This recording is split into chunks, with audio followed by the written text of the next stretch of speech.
여러분 안녕하세요. 잘 지내고 계신가요? 정말 오랜만에 스페인에서 카메라 앞에서 이야기를 하고 있네요. 전 여기 온 지 4개월 정도가 됐고요. 4개월? 스페인어를 배우면서 제가 어떻게 변화했는지 저절로 변화한 마인드셋이 있어요. 그래서 그런 것들에 대해서 얘기를 해보려고 해요. 혹시 여러분 제가 스페인어를 배운 지 몇 년 되었는지 아시나요? 저는 2017년에 포르투갈이랑 스페인 여행을 혼자 하면서 이제 언어를 배우기 시작했어요. 그때는 시험을 치거나 이러는 목적도 없었고 거기 살아보려고 이런 생각도 없었고 그냥 여행을 혼자 하기 때문에 또 영어권이 아니기 때문에 한번 배워보자 해가지고 가볍게 시작을 했는데 웬걸 사람들이 너무 친절하고 이제 친절하다 못해 제가 하는 그 브로큰 스페인글시를 엄청나게 잘한다고 칭찬도 많이 해주고 그래서 되게 좋았던 기억이 나요. 그래서 2018년부터 좀 더 진지하게 시험도 치고 뭐 이런저런 수업도 많이 듣고 팟캐스트도 듣고 하면서 진지하게 배우기 시작했는데요. 어떻게 배웠는지에 대한 것들은 다른 비디오를 참조해 주시고 그리고 2019년에 워킹홀리데이로 여기에 와서 바르셀로나에서 1년 동안 거주를 했어요. 그리고 다시 한국으로 돌아가서 2024년에 다시 돌아오게 됐어요. 이번에는 저의 피앙세와 함께.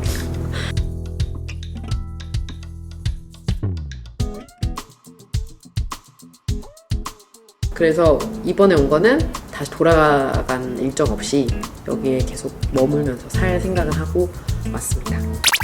제가 예전만 해도 스페인어를 이렇게 마치 모국어처럼 쓰면서 살 거라고는 생각을 못했지만 어쩌다 보니 그렇게 살고 있는데요. 그렇게 쓰면서 나도 모르게 변한 것들에 대해서 오늘 이야기를 해보려고 합니다. 준비되셨나요?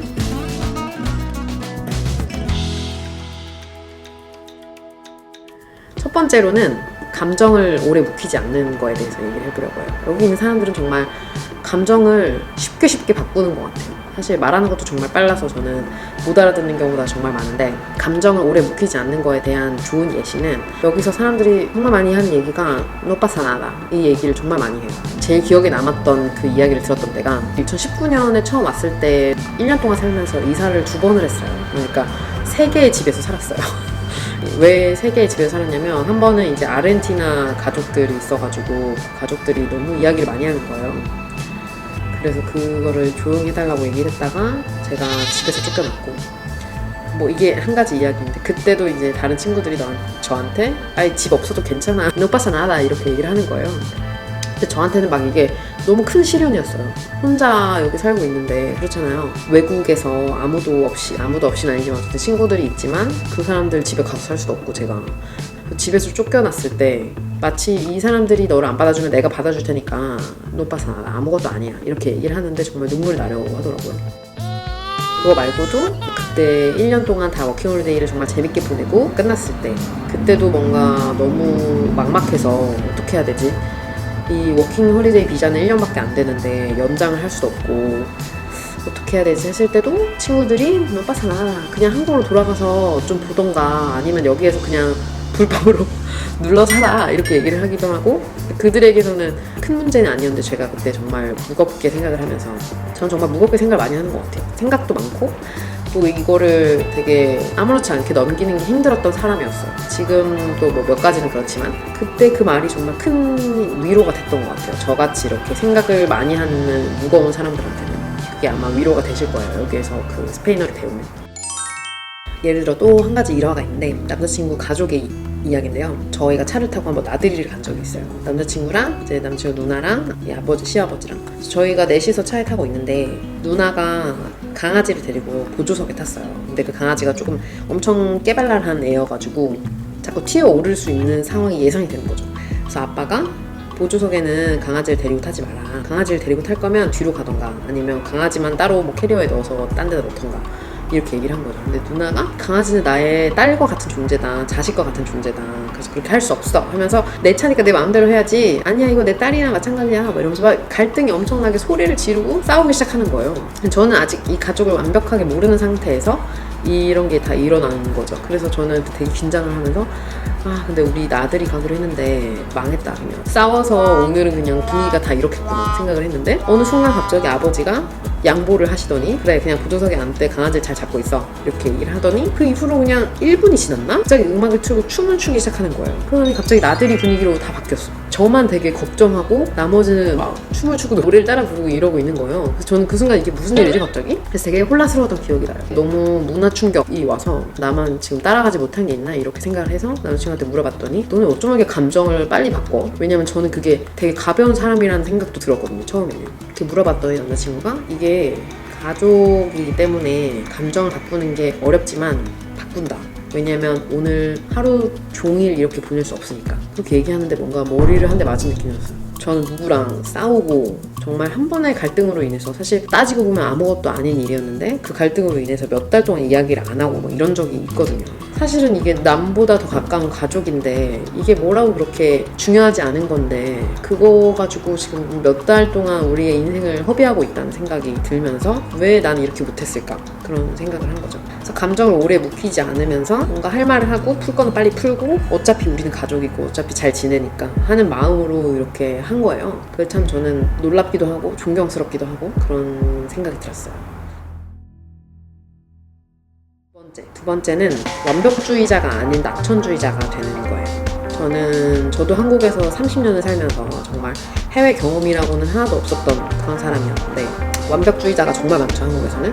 기준이 되게 높고 뭔가 실수를 하면 전전긍긍 어떻게 할지 모르고 스스로에게 엄청나게 박했던 것 같아요. 근데 이 언어를 배우고 나니까 아까도 말씀드렸듯이 모든 사람들이 칭찬을 엄청나게 해주는 거예요. 정말 제가 아무 말이나 하는데도 너무 잘한다, 나 너같이 이렇게 잘하는 사람 처음 봤어, 그렇게 얘기를 해주는 게 더 동기부여가 되고 더 말하고 싶고 그러다 보니까 1, 2년 만에 이렇게 빨리 소통을 할 수 있게 된 것 같아요. 제가 뭔가 칭찬에 되게 목말라 있었던 사람인 것 같기도 하고 기준이 되게 높은 사회에서 가정에서 살았던 것 같아요. 이제 올해 결혼을 하거든요.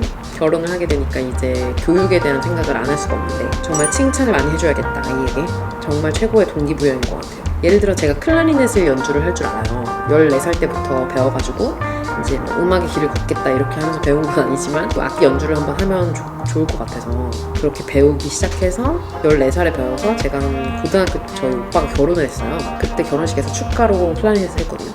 근데 클라리넷이 이게 리드 악기다 보니까 삑사리가 굉장히 많이 나요. 삑삑 소리가 되게 랜덤하게 나거든요. 근데 그게 뭐 제가 못해서인 것도 있지만 뭐 컨디션에 따라서 다를 수도 있고 어쨌든 그때 제일 기억에 남는 게 10대인 동생이 축가를 했는데도 그거를 되게 기특하게 생각을 하기보다는 삑사리를 냈어 너가, 이 얘기를 되게 많이 들었던 것 같아요. 좋은 방법은 아니었던 것 같아요. 지금까지 기억에 남는 거 보니까. 근데 반면에 여기에서도 이제 제가 해외에 오면서 클라리넷을 가지고 왔어요. 제 짐이니까. 그래서 가지고 와서 이제 크리스마스여가지고 다 같이 노래를 하면서 한번 불러보면 좋겠다, 클라리넷도 들어보면 좋겠다 해가지고 꺼내가지고 이제 연주를 했어요. 근데 첫 번째로 악기를 보고 너무 놀랬고 가족들이 이제 너무 기대된다, 빨리 불어봐 막 이러면서 이제 힘을 줬고 그 다음에 제가 불기 시작했을 때도 당연히 여기서도 삑사리가 났어요. 왜냐면 지금 연주 안 한 지가 오래됐기 때문에 연주를 할 때 너무 잘한다 하면서 우리가 노래 불러줄 테니까 걱정 마 하면서 클라리넷을 불 때 같이 호응을 엄청나게 해주면서 되게 동기부여 칭찬을 많이 해줬던 기억이 나요. 내가 불어봐도 이건 정말 어려운데 정말 넌 대단하다 뭐 이런 칭찬을 아무것도 아닌데 다 해주니까 다시 시작하고 싶다 하는 생각도 들더라고요. 완벽하지 않지만 칭찬을 하면서 어느 정도 제가 못한 점도 있겠지만 잘한 점에 좀 더 포커스를 맞추면서 다 칭찬을 해주는 이런 문화가 정말 좋았던 것 같아요, 이 언어를 배우면서. 세 번째로는 사실 이거는 스페인어를 배워서인지 아니면 제가 원래 이랬지만 사회화돼서 잃어버렸던 저의 성격을 다시 찾은 건지는 모르겠지만 부끄러움이 없어진다는 거예요. 이 언어를 하면서 좀 더 뻔뻔해지는 부끄러움이 없어지는 게 정말 또 좋은 점이라고 생각을 해요. 물론 이게 뻔뻔한 거랑 부끄러움이 없어지는 거랑은 다른데 예를 들자면 제 한국 친구들이 스페인 사람들은 다 이야? 막 너무 활발하고 사실 시끄럽고 그러거든요. 그래서 사람들이 다 이야? 이렇게 물은 적이 있는데 MBTI에 관심이 많으신 분들은 아시겠지만 E와 I의 극명한 차이는 사람들이랑 있을 때 에너지를 얻냐 잃느냐 이런 차이잖아요. 사람들이랑 많이 있을 때 에너지를 잃는 사람들도 있어요. 하지만 한 가지 공통점은 부끄러움이 없는 것 같아요. 다 같이 모여있을 때 노래해봐, 뭐 이야기해봐 이렇게 했을 때 뭐 꾸엔타메 이야기해줘 이렇게 했을 때 그거를 뭐 빼지 않는 거? 그런 것들이 참 내가 지금 한국에서 많이 안 했던 것들을 많이 하고 있구나. 뭐 노래를 한다던가 사람들 다 모인 데서 이야기를 한다던가 쩌렁쩌렁하게 그런 것들을 참 많이 하고 있는 것 같아요, 지금. 그리고 어디서나 막 춤을 춘다던가 누가 나를 보든 상관없이 부끄러움 때문에 뭔가 하고 싶은 걸 못하면 얼마나 답답해요. 스페인어를 배우고 나서 신날 때 춤을 추고 뭐 이야기를 하고 싶을 때 내 이야기를 하고 노래하고 싶을 때 노래를 하고 잘하든 못하든 그거를 하는 게 정말 행복한 것 같아요. 그래서 지금까지 제가 스페인어를 배우면서 뭐 저절로 따라오는 이런 변화들에 대해서 이야기를 해봤는데요. 이 언어를 배울 때 이거 어디에 써먹지? 아니면 뭐 이 어학 자격증을 따서 해야겠다 이렇게 생각하지 마시고 그냥 시작해보는 게 어때요? 목적이 있어서가 아니라 순수하게 그냥 새로 경험하는 걸로 생각을 하고 배우면 이런 변화들이 따라온답니다. 지금까지 제 이야기 들어주셔서 너무 감사드리고요. 다음 비디오에서 또 봐요. 안녕.